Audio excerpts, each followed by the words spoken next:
किसान भाई और नमस्कार। आज हम आए हैं श्री राम गोधाम में और यहाँ हम मिलेंगे श्री ओम जी से। और ओम जी हमें श्री राम गोधाम के बारे में दो शब्द बताएंगे। ऐसे मैं उनको रिक्वेस्ट करता हूँ। श्रीमान डॉक्टर सूरज जी, आपका स्वागत है इस श्री राम गोधाम गौशाला में। आप पहुंचे हैं, आपका बहुत बहुत धन्यवाद। यहाँ पर इस गौधाम में लगभग 40 गाय इस समय पालन पोषण की दृष्टि से रखी गई हैं और उनके लिए लगभग 4-5 लोग जो हैं यहाँ पर व्यवस्था देखते हैं। इसी दृष्टि से उनके साथ थोड़ा थोड़ा और भी अन्य जानकारी दे दूं कि लगभग 30 कनाल के आसपास इसका एरिया है जिसमें घास पात वगैरह उगाई जाती है और पशुओं का चारा उपलब्ध रहता है। गांव वासियों की ओर से पराली, चारा इत्यादि का दान आदि मिलता ही रहता है और बाहर से भी लोग अपने जम्मू शहर से भी आते रहते हैं और यहाँ अपना पुण्य दान करके लाभ कमाते हैं। यहाँ पर एक छोटा सा धर्मकंडा भी हमने लगा रखा है जिसमें तुलना के लिए लोग आते हैं और अपनी तुलना यानी अपने वजन के बराबर तोल करके गौ माता के लिए दान देते हैं। उससे उनके कई रोग, कई उनकी इच्छाएं पूर्ण होती हैं। माता का विशेष रूप से यानी गौ माता का विशेष रूप से उनको लाभ मिलता है पुण्यदान करने की दृष्टि से।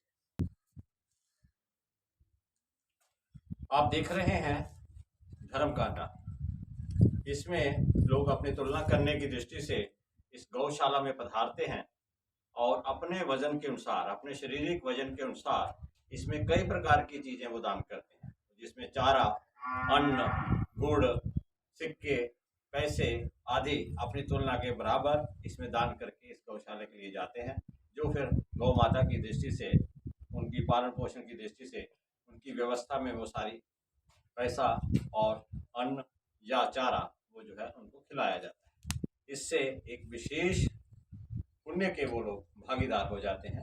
लगभग पूरे जम्मू से ही यहाँ पर लोग आते रहते हैं और अपने अपने पंडितों के साथ आते हैं और विधिवत यहाँ पे उनकी पूजना भी होती है और उनकी तुलना भी होती है। धर्मकांटा के साथ ही आप देख रहे हैं पीछे यज्ञ कुंड। यहाँ पर विधिवत मासिक और अन्य शुभ दिनों के बीच में लोग आते हैं और विधिवत यहाँ यज्ञ हवन वगैरह कर कर उसका पुण्य का लाभ उठाते हैं, जिससे वातावरण शुद्धि और पर्यावरण शुद्धि की दृष्टि से ये सारे कार्य इस यज्ञशाला में शुरू हो गए हैं। और यहाँ पर क्योंकि गाय का गोबर, उसके उपले वगैरह उपलब्ध रहते हैं तो आसानी से लोग आकर अपना यज्ञ हवन आदि भी कर लेते हैं। आप देख रहे हैं मेरे पीछे राम गौ धाम रिहाल में लगभग 40 गाय जो पीछे जो टाली के बूटे हैं उस पे बीच में बंधे हुए हैं और इस समय धूप का पूरा नज़ारा ले रहे हैं। अब क्योंकि मौसम खुल गया है, बारिश भी हो गई है, अब टाली में नई डोगरी जिसी आखदे पौंगर पई जानी है। इतने फर्स्ट क्लास सैले सैले टालियां दे बूटे तुसीं लब्भणगे जिहदी छां दे थल्ले ये सारे बड़े गै चाहे भर गर्मियों दे विच भी पूरी एसी का मज़ा लैंदे न और इनकी पूरी सेवा भी इत्थे कीती जाती है। इत्थे लगभग 3-4 कर्मचारी जिहड़े बड़े अच्छे गै गौ भगत न अपना सारा काम बड़े अच्छे ढंग कन्नै करदे। इस करियै तुहाड़े सारे अगे जिहड़े भी लोग इस कार्यक्रम की सुना करदे न उंदे अगे निवेदन है कि अपना कम से कम हफ्ते च 15 दिनें मासिक इत्थे जरूर बड़े विधिवत ढंग कन्नै पूरी फैमिली गी लेइयै आओ ते गौ माता की सेवा करो। ये सारियां गवां जिन्नियां भी हैं ये ऐसे लोग जिहड़े गौ माता की माता ना समझिए एक पशु का रूप के समझते हैं, उनके कोल असें छिड़काइए इत्थे रखी दियां। बाहरा दा भी, पारा दा भी, लखनपुर के पारा भी काफ़ी सारे लोग जिहड़े न श्रीनगर आस्ते जिहड़े लोग इहदा वध करियै इसका दुरुपयोग करते हैं उनके कोला पुलिस वाले छिड़काइए वो असें इत्थे मिलदियां रौंह्दियां न, जिंदा अस पालन पोषण करने आं। जां कुछ लोग जिहड़े न दुद्ध देने तक तो गौ रखते हैं घर, ओह्दे बाद छोड़ी ओड़दे हैं और उसकी सेवा के रूप च फिर अस इत्थे लेई औन्ने आं ताकि उंदी सेवा होंदी रहे। लेकिन कोशिश ये है कि अपनी जिहड़ी देसी गाय है ਉਹਦਾ बचाव किया जा। तुम दिखा करते हो कि पिछे नंदीगण जी बड़े अच्छे नंदीगण साहिवाल के खेतर की दृष्टि कन्नै इत्थे आए दे लाल नंदीगण और ਉਹਦੇ वास्ते लोग जिहड़े न इत्थे काफ़ी कुछ आंदे न और अपनी गवें नवीं कराइयै लेई जंदे न। तुम दिखा करते हो साढ़े कोल इत्थे दो नंदी न, एक ये बड़े नंदी, एक उस पासे पिछे सेम ब्रीड दे गए दूए नंदी। वो नौजवानी च न, ये थोड़े बजुर्ग हो चुके हैं हुण, लेकिन अज भी इत्थों का सारा माहौल जिहड़ा है ये ठीक करा करते हैं।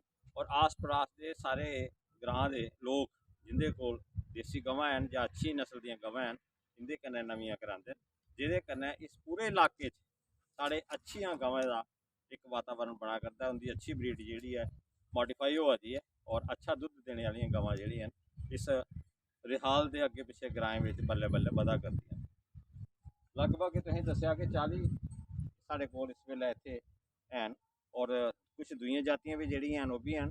3-4 गवां जिहड़ियां बिंद मासा दुध भी दिया करदियां न, उनके बछड़े भी साढ़े कोल इत्थे हैन। तुसें सारें गी इक बिनती है कि इत्थे कदें ना कदें पिकनिक मनाने की दृष्टि कन्नै गौशाला दे विच यज्ञ करने की दृष्टि कन्नै इत्थों दी मैनेज कमेटी कन्नै मिलियै इंदा नंबर लेइयै तुस लोग इत्थे आई सकदे हो। तुहाड़ी पूरी व्यवस्था की जाग, रोटी पानी की व्यवस्था की जाग। अगर तुम ज़्यादा भी आउंदे हो तो एक अच्छी धाम का भी प्रयोजन जिहड़ा कीता जा सकदा है। अपनी अच्छी शादी के दिन आला उपर, अपने बर्थडे के उपर हैप्पी बर्थडे मनाने की दृष्टि कन्नै या गौ सेवा की दृष्टि कन्नै जिस दिन गौ माता का पूजन किया जाता है गोपाष्टमी का उपर तुस लोग इत्थे सारे आनिए अपने विधिवत कार्यक्रम मैनेजिंग कमेटी कन्नै मिलिए अगे बढ़ाई सकते हो। सर, आपने ये बहुत ही पुण्य का काम गौ सेवा का करते हैं, तो हमारे जो किसान भाई जो है उनको आप जाते जाते क्या संदेश देना चाहोगे? मैं तो ये संदेश देना चाहूँगा कि गौ माता केवल इसी दृष्टि से, केवल दूध लेने की दृष्टि से नहीं है, उसका पंचगव्य यानी पांचों चीज़ें जिसको आप क्या क्या बोलते हैं, सर्वप्रथम वो दूध देती है। दूध से हमें घर में दही मिल जाता है, दही से हम लस्सी बना सकते हैं, लस्सी छोलकर हम उसमें से मक्खन निकाल करते हैं। तो ये चीज़ें तो हो गई खाने की दृष्टि से, लेकिन किसान की दृष्टि से, कृषि की दृष्टि से उसका गोबर और उसका मूत्र बहुत ही उपयोगी है। क्योंकि जो गाय है उसके पेट में इतनी बड़ी अंतड़ी रहती है जो पचाने का काम करती है और सबसे ज़्यादा एंजाइम्स गौ माता के पेट में बनते हैं जो किसी भी प्रकार का हरा चारा पचाने में सक्षम है। और वो जब उसका गोबर निकलता है तो उसके अंतर्गत जितने भी माइक्रोब्स हैं वो सारे के सारे हमारे खेती बाड़ी के रूप में माइक्रो ऑर्गेनिज्म जो है खेत में जाकर भी उसी प्रकार से उनकी फैमिलीज जो हैं वो काम करती हैं, जो लगातार हमारी खेती को बराबर बनाए रखती हैं और लगातार हम उसको आगे बढ़ा सकते हैं। ऐसे ही जो गाय का मूत्र है वो नाइट्रोजन जो हम बाजार से यूरिया खरीद रहे हैं हमें ज़रूरत ही नहीं है।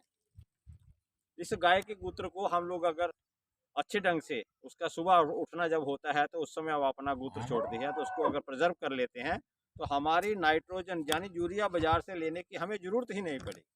बाकी रहे फिर इसके आगे के प्रोडक्ट, पाँचों गव्य यानी पांचों चीज़ों को मिलाकर अगर हम एक घोल बना लेते हैं तो वो सर्वोत्तम कृषि की दृष्टि से हमारे खेत का खाद है, जिसमें सभी प्रकार के ऑर्गेनिज्म जो माइक्रो ऑर्गेनिज्म है वो खेत में जाकर काम करते हैं और उसी प्रकार से उसमें से उपजने वाला जितना भी हमारा क्या कहते हैं अपना उत्पादन है वो हमारी सेहत के लिए भी बहुत ही अच्छा है।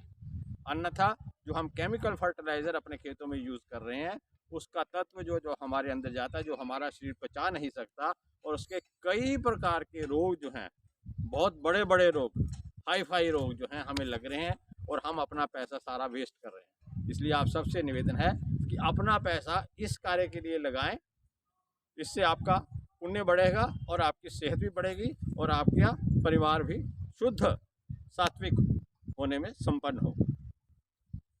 अब एक छोटी सी बात, थोड़ी सी और टेक्निकल बात आगे बढ़ाएं तो गोबर के जो उपले हम लोग बनाते थे पहले, उसमें हम लोग घरों का अपना चूल्हे में उसका जलाने का काम भी ले लेते थे और हमें अग्नि की दृष्टि से भी घर का सारा काम, रसोई का घर हमारा चल जाता। लेकिन आजकल गैस आने जाने की वजह से उसका उपयोग घरों में नहीं रहा, लेकिन उसके बावजूद भी हमें लकड़ी तो फिर भी चाहिए।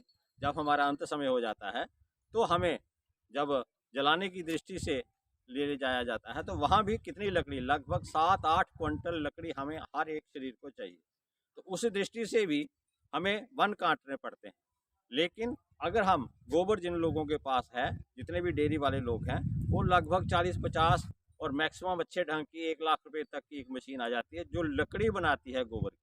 उस लकड़ी के माध्यम से जब वो सूख जाती है तो बड़े अच्छे ढंग से उसकी सेल भी कर सकते हैं, और उसका जो धुआं है उसमें कोई भी ऐसा तत्व नहीं है जो हमारी सेहत के लिए गड़बड़ हो। इसलिए आपसे निवेदन है कि इस लकड़ी का भी उपयोग करने की दृष्टि से हम लोग इसका एक अच्छा पैसे धन कमाने की दृष्टि से भी और सदुपयोग यानी वातावरण को शुद्ध करने की दृष्टि से भी इसका फायदा ले सकते हैं।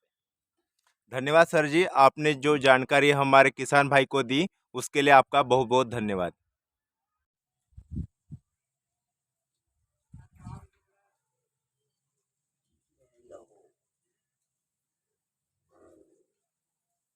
आपका स्वागत है। आपका स्वागत है श्री राम गौधाम रिहाल गौशाला।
ओम गंगणपतये नमः। ओम गंगणपतये नमः। ओम श्रुभ्यै नमः।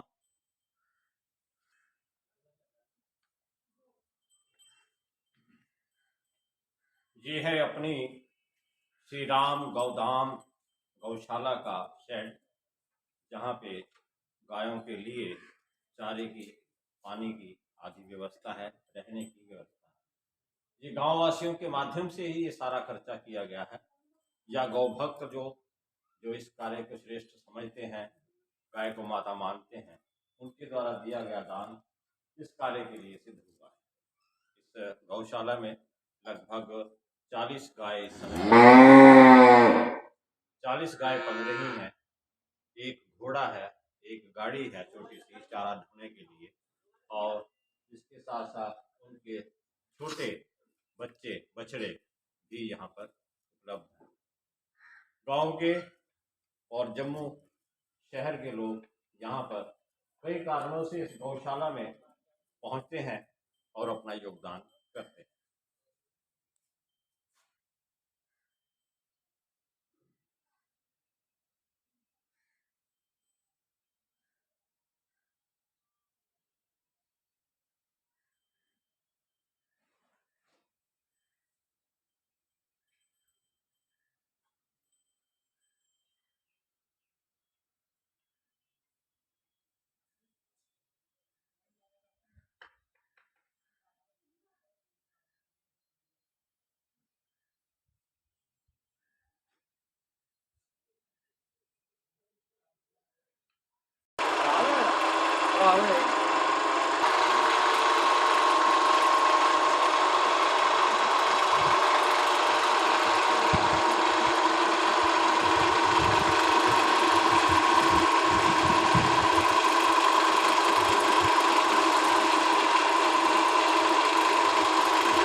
फंस गया उसका रास्ता।